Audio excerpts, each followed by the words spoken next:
There is no doubt that 2022 was an interesting year for Enlisted. We saw the addition of the Pacific and a boycott within months of each other. Heavy machine guns added, AA emplacements nerfed, then buffed again, and of course, the bolt action buff across all campaigns. It was a bit of a mixed bag of love and hate relationship with the game. I have spent over 2 years in now, and the new year is right around the corner. I think it's time for me to give you guys my hopes for 2023. These aren't in any kind of order in the way of priority, and I also want to hear your guys' hopes and dreams down in the comments below for this game. Alright, enough of all that, let's get into this.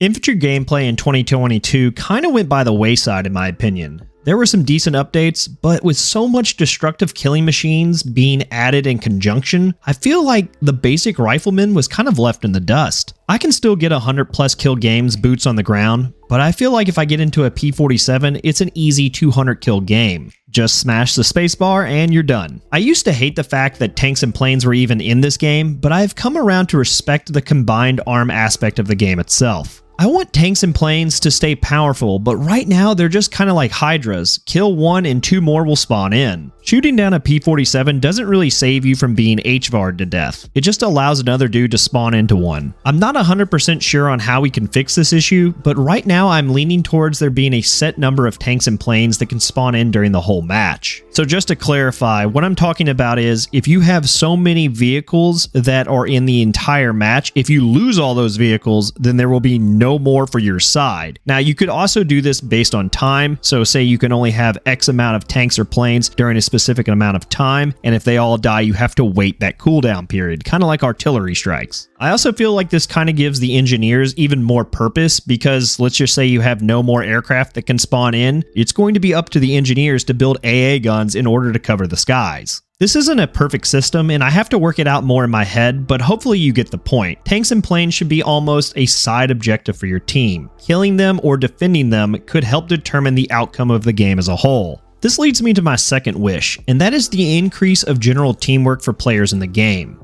Enlisted is never going to be on the level of Hell Let Loose teamwork, nor should it be, but right now I feel like we're just mindlessly running around doing our own thing. Plus, I'm kind of getting tired of carrying all these lobbies. Hell Let Loose does have a commend button at the end of the match that allows players to vote on who they think the best player on their team was. This gives an XP boost to leveling up that class of soldier. Something similar could be done in Enlisted. It doesn't have to affect the overall grind, maybe just a player's favorite squad, or hell, just give them an extra stat on the player profile that says, hey, they've received this many commends over their lifetime. We also need some way to mark better. The pinging system in Enlisted is pretty lackluster after 2 years. Sure, we've had some improvements to it, but I'd like to be able to mark on the map of a suspected enemy rally position, MG nest, etc. This is something that you can do in Hell Let Loose. Will people use it? I think so if it's implemented correctly. Information is important even in fast-paced games like Enlisted.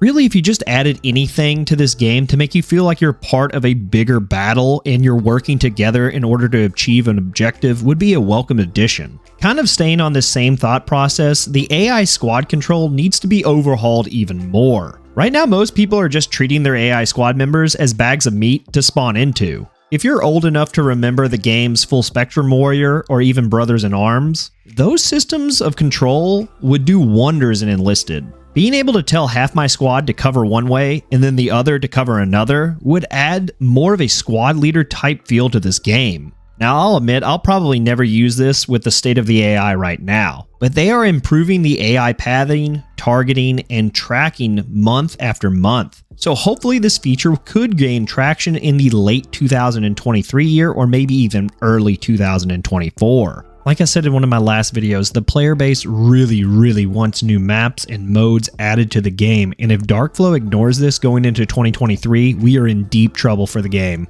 Hell, I might even stop playing it entirely. I'm not a game developer, so I have no idea how long it takes to build a map, but I'm pretty much expecting nothing less than 6 new maps to be added in 2023. Anything less is unacceptable. So Darkflow, if you are working on another campaign, I would stop, focus on the ones that you have, and keep making maps like the Tractor Factory. Another big concern we've had since OBT is the progression system. KO Fox talked about there being some changes coming to this, and I really hope this is true because right now it's meh. I feel no real connection to my unlocks, I'm just focusing on unlocking the next one. This feeling extends to the campaign system as a whole. Once you max out a campaign, do you really feel like playing it anymore? I sure don't, which is a stark contrast to War Thunder. In War Thunder, I'll go from an F-16 to a Spitfire just to have a different experience. This next one is a bit selfish, but I really want more esports style tournaments. I've invested way too much time into this game, developing a skill to play this game at a high level, beating out many of what I consider the best players of the game. I really would like players to basically walk around with some swagger. If they have achieved this kind of greatness, teams and clans would start to form and competitive players would be more attracted to this game.